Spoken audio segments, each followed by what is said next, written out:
Hello बच्चों, कैसे हैं आप सब। आइए हम लोग पढ़ते हैं क्लास 12th की फिजिक्स। और उसमें बच्चों लास्ट टॉपिक हम लोग देख रहे हैं। लास्ट टॉपिक जो है वो है बल आघूर्ण। तो बल आघूर्ण का व्यंजक देख लेते हैं किस तरीके से प्राप्त करेंगे। तो यहाँ पर हेडिंग डालेंगे एक समान। तो आइए हेडिंग डाल लेते हैं एक समान विद्युत क्षेत्र में। एक समान विद्युत क्षेत्र में एक समान विद्युत क्षेत्र में स्थित एक समान विद्युत क्षेत्र में स्थित वि- द्विध्रुव पर द्विध्रुव पर लगने वाला द्विध्रुव पर लगने वाला बल आघूर्ण लगने वाला बल आघूर्ण। तो आइए देखते हैं बच्चों, इस तरीके से हम लोग निकालेंगे एक समान विद्युत क्षेत्र में लगने वाला बल आघूर्ण का व्यंजक किस तरीके से ड्राइव करेंगे। इसका डेरिवेशन देख लेते हैं। तो आइए सबसे पहले क्या करेंगे, एक समान विद्युत क्षेत्र बना लेते हैं। सबसे पहले चित्र बनाएंगे, उसके बाद में लिखेंगे। तो एक समान विद्युत क्षेत्र बना लेते हैं इस तरीके से, इस दिशा में, इस तरीके से। ये एक समान विद्युत क्षेत्र की दिशा है, इस तरीके से बनाएंगे।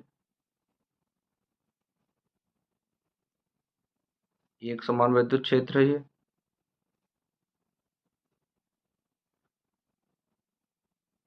तो इस तरीके से एक समान वैद्युत क्षेत्र हम लोगों ने बना लिया।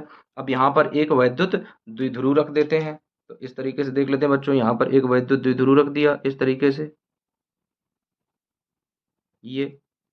अब इस वैद्युत द्विध्रुव पर इधर पर रख देंगे धनात्मक आवेश, और इधर पर रखेंगे ऋणात्मक आवेश। तो धनात्मक आवेश के कारण इस दिशा में आ जाएगा बल की दिशा। अब ये ऋणात्मक आवेश है तो इधर की ओर आ जाएगा इस तरीके से। अब इस द्विध्रुव की लंबाई देख लेते हैं। तो इस द्विध्रुव की लंबाई जो दी गई है, लंबाई दी गई है 2l। तो इस तरीके से 2l लंबाई दी गई है इस द्विध्रुव की। अब इस पर एक लंब डाल देते हैं इस द्विध्रुव पर। तो आइए देख लेते हैं। तो इस तरीके से एक लंब डालेंगे। तो ये द्विध्रुव पर लंब रेखा है और इसे इस तरीके से मिला देंगे। अब इसे नाम दे देंगे, इसे मान लेंगे पॉइंट K है, और ये वाला पॉइंट जो है N है, और इस वाले पॉइंट को S नाम दे देंगे इस तरीके से। आइए अब देख लेते हैं इसका डेरिवेशन किस तरीके से करते हैं। तो लिखेंगे माना एक, यहाँ से बनाएंगे माना एक विद्युत द्विध्रुव माना एक विद्युत द्विध्रुव ए बी। जो द्विध्रुव दिया गया है ए बी, मान लेते हैं ये जो पॉइंट है ये ए है, और ये जो पॉइंट है ये बी है।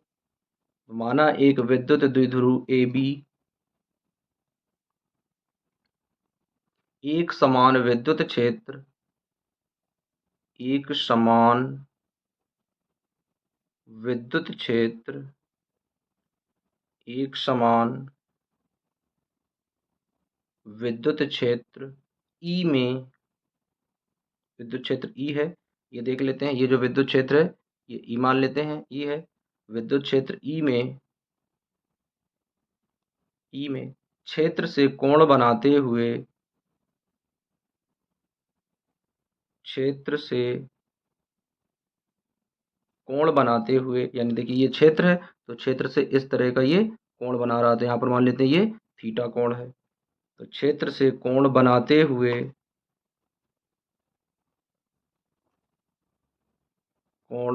हुए रखा है।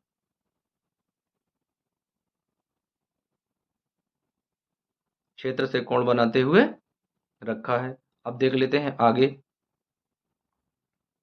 तो प्लस क्यू पर लगने वाला बल क्या होगा। प्लस वाले क्यू पर, तो देख लेते हैं प्लस क्यू पर लगने वाला बल, तो F बराबर प्लस क्यू पर क्या हो जाएगा क्यू ई। अब लिखेंगे माइनस क्यू पर लगने वाला बल, तो माइनस क्यू पर लगने वाला बल, तो माइनस क्यू पर लगने वाला बल F बराबर क्या हो जाएगा, वो भी यही हो जाएगा क्यू ई, क्योंकि यहाँ पर परिमाण रखते हैं, चिन्ह के साथ नहीं रखते हैं। अब आइए देख लेते हैं, तो यहाँ पर लिखेंगे जो द्विध्रुव को, लिखेंगे जो द्विध्रुव को, जो द्विध्रुव को वैद्युत क्षेत्र में, जो द्विध्रुव को वैद्युत क्षेत्र में लाने का प्रयास करता है, लाने का प्रयास करता है, लाने का प्रयास करता है, उसे बल आघूर्ण कहते हैं, उसे बल आघूर्ण, उसे बल आघूर्ण कहते हैं। अब आइए देख लेते हैं बल आघूर्ण, तो हेडिंग डालेंगे, यहाँ पर आ जाएगा, फार्मूला बनाएंगे, तो बल आघूर्ण बराबर, तो बल आघूर्ण बराबर हो जाता है बल और गुणे लंबवत दूरी, लंबवत दूरी। तो आइए देख लेते हैं, बल आघूर्ण को टाउ से प्रदर्शित करते हैं, लिखेंगे बल आघूर्ण को,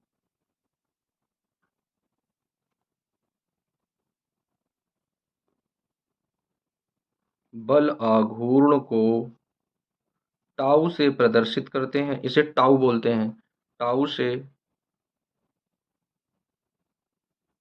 प्रदर्शित करते हैं, टाउ से प्रदर्शित करते हैं। तो आइए देख लेते हैं, तो यहाँ पर आ जाएगा बल आघूर्ण की जगह आ जाएगा टाउ, तो टाउ बराबर, अब बल की जगह आ जाएगा F इंटू, अब लंबवत दूरी, तो देख लेते हैं इनके बीच की लंबवत दूरी क्या है, तो आइए देख लेते हैं चित्र में, तो चित्र में लंबवत दूरी दोनों द्विध्रुव दिए गए हैं ए बी, तो इनकी लंबवत दूरी है K और N, यहाँ से देख लेते हैं ये K है और ये N है, तो इनके बीच की लंबवत दूरी क्या हो जाएगी KN, तो लिख देंगे यहाँ पर F इंटू KN। अब F का मान रख लेंगे, तो टाउ बराबर आ जाएगा, F का मान रखेंगे तो आ जाएगा QE इंटू KN, मान लेंगे ये समीकरण 1 है। अब आइए देख लेते हैं, इसी में एक समकोण त्रिभुज देख लेते हैं, तो आइए चित्र देखते हैं सबसे पहले, तो अब देख लेते हैं समकोण त्रिभुज NKS में, तो देखिए NK, ये जो K है ये समकोण त्रिभुज बना रहा है, यहाँ पर 90 डिग्री का है इस तरीके से, तो ये समकोण त्रिभुज है, तो जब समकोण त्रिभुज लगाते हैं तो उसमें पाइथागोरस प्रमेय यानी लंब बटे कर्ण का फार्मूला लग जाता है। तो आइए लिख लेते हैं समकोण त्रिभुज, तो लिखेंगे यहाँ पर समकोण त्रिभुज,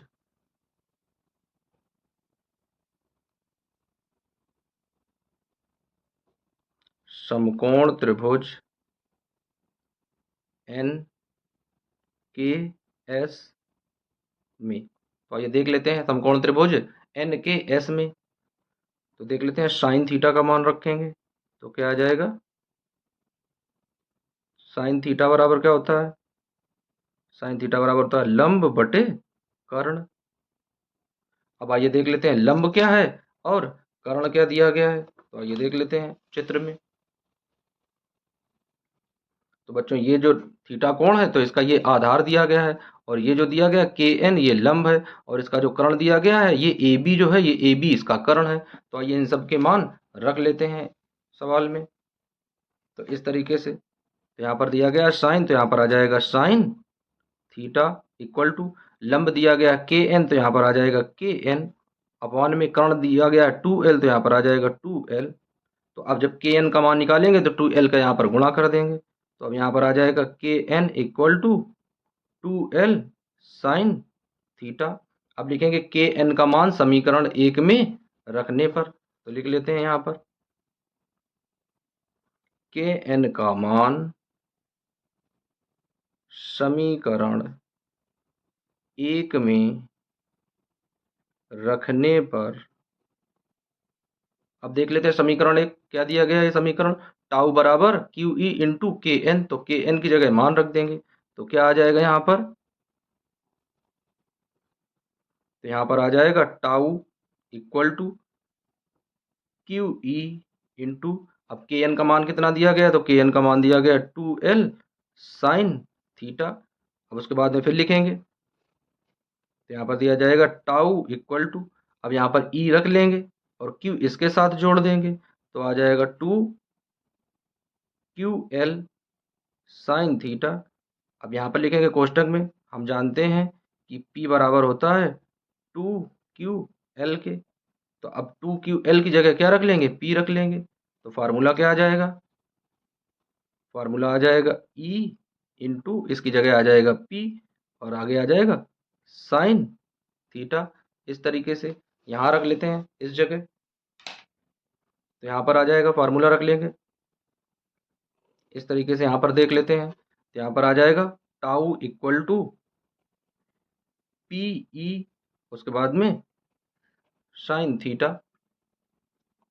तो ये आ जाएगा बल आघूर्ण का व्यंजक इस तरीके से निकल कर।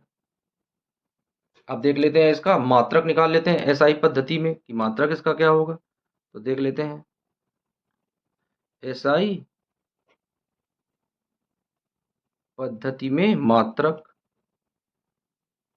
तो मात्रक देख लेते हैं एसआई पद्धति का मात्रक क्या आएगा निकल कर, तो देख लेते हैं मात्रक। ये P दिया गया है, P क्या होता है, P होता है द्विध्रुव आघूर्ण, तो द्विध्रुव आघूर्ण का मात्रक क्या होता है, कूलाम मीटर, तो इसका मात्रक क्या लिखेंगे, कूलाम मीटर, तो यहाँ पर आ जाएगा कूलाम मीटर। उसके बाद में इनटू ये दिया गया वैद्युत क्षेत्र, तो वैद्युत क्षेत्र का मात्रक क्या होता है, वैद्युत क्षेत्र का मात्रक होता है न्यूटन प्रति कूलाम, तो न्यूटन प्रति कूलाम इस तरीके से। तो अब देखिए कूलाम ये दिया गया, ये नीचे कूलाम, तो कूलाम से कूलाम कैंसिल हो जाएगा, यहाँ पर बचेगा क्या, केवल न्यूटन बचेगा और मीटर बचेगा, तो लिख देंगे यहाँ पर कि इसका एसआई पद्धति का मात्रक न्यूटन मीटर, और न्यूटन मीटर को कैसे लिखते हैं, न्यूटन और मीटर, तो इस तरीके से इसका एसआई पद्धति का मात्रक निकल आएगा। अब इसकी विमा देख लेते हैं साथ में, तो इसकी विमा कितनी आएगी, तो न्यूटन की विमा तो हम लोग जानते हैं कितनी होती है, न्यूटन की विमा, न्यूटन की विमा होती है m/L/t-2 इस तरीके से, और मीटर है तो मीटर की विमा कितनी होती है, L होती है। अब इन दोनों का आपस में गुणा करा देंगे, तो आ जाएगा m/L/2t-2, तो इस तरीके से इसकी विमा ज्ञात हो जाएगी। तो आइए बच्चों अब देख लेते हैं इसका एक बार रिवीजन कर लेते हैं। बच्चों दिया गया एक समान वैद्युत क्षेत्र में स्थित द्विध्रुव पर लगने वाला बल आघूर्ण, तो इस तरीके से एक समान वैद्युत क्षेत्र बनाते हैं और उसके बीच में एक वैद्युत द्विध्रुव बना लेते हैं, और इस तरीके से लिख लेते हैं कि माना एक विद्युत द्विध्रुव ए बी एक समान विद्युत क्षेत्र ई में क्षेत्र के साथ कोण बनाते हुए रखा है। तो अब देख लेते हैं कि प्लस क्यू पर जो बल लगेगा वो यहाँ पर लग जाएगा, यानी एफ बराबर क्यू, और ये ई वैद्युत क्षेत्र के साथ जो माइनस क्यू पर बल लगेगा वो हो जाएगा एफ बराबर माइनस का क्यू, माइनस के क्यू के साथ में क्या रखते हैं, परिमाण केवल रखते हैं, तो प्लस का क्यू आ जाएगा, और ये वैद्युत क्षेत्र ई दिया गया है तो ई का मान आ जाएगा। अब देख लेते हैं जो द्विध्रुव को वैद्युत क्षेत्र में लाने का प्रयत्न करता है उसे प्रत्यानयन बल कहते हैं, और उस प्रत्यानयन बल को ही बल आघूर्ण कहते हैं। तो बल आघूर्ण का फार्मूला देख लेते हैं, तो बल आघूर्ण बराबर बल गुणे उसके मध्य की लंबवत दूरी, तो बल आघूर्ण को टाउ से प्रदर्शित करते हैं, तो बल आघूर्ण की जगह टाउ लिख लेते हैं। लगने वाला बल F इंटू लंबवत दूरी KN, तो लगने वाला बल जो है वो QE है, और KN का मान इस तरीके से एक समकोण त्रिभुज में रखकर निकाल लेते हैं, तो इस तरीके से जो KN का मान है वो हमें प्राप्त हो जाता है। उसके बाद में इसका फार्मूला बनाते हैं, तो ये दिया गया है टाउ बराबर PE साइन थीटा है निकल कर। अब एसआई पद्धति में इसका मात्रक बना लेते हैं, तो एसआई पद्धति मात्रक P का वैद्युत द्विध्रुव का मात्रक होता है कूलाम मीटर, और ये वैद्युत क्षेत्र दिया गया है, तो वैद्युत क्षेत्र का मात्रक होता है न्यूटन प्रति कूलाम, तो कूलाम से कूलाम कैंसिल हो जाएंगे, इसका मात्रक आ जाएगा न्यूटन मीटर। अब न्यूटन मीटर की ये विमा आ जाएगी, तो इस तरीके से न्यूटन मीटर की विमा प्राप्त हो जाती है ये। और ये जो है टाउ, इसका फार्मूला प्राप्त हो जाता है, और ये इसका मात्रक है न्यूटन मीटर। तो इस तरीके से बच्चों ये पूरा कॉन्सेप्ट क्लियर हो जाता है। बच्चों हम लोग पूरा जो पहला चैप्टर था, जो फर्स्ट अध्याय, वो पूरा कवर कर चुके हैं। बच्चों एनसीईआरटी बेस पर जो भी फिजिक्स है वो हम लोग देख रहे हैं, और वो सारे जो भी टॉपिक ड्रॉप कर दिए गए हैं, उन टॉपिक्स को हटाकर जो मोस्ट इंपॉर्टेंट है परीक्षा की दृष्टि से, वही सारे टॉपिक हम लोग कवर करेंगे। बच्चों यदि वीडियो आप लोगों को अच्छा लगा हो तो वीडियो को लाइक करें और चैनल को सब्सक्राइब कर लें। धन्यवाद बच्चों।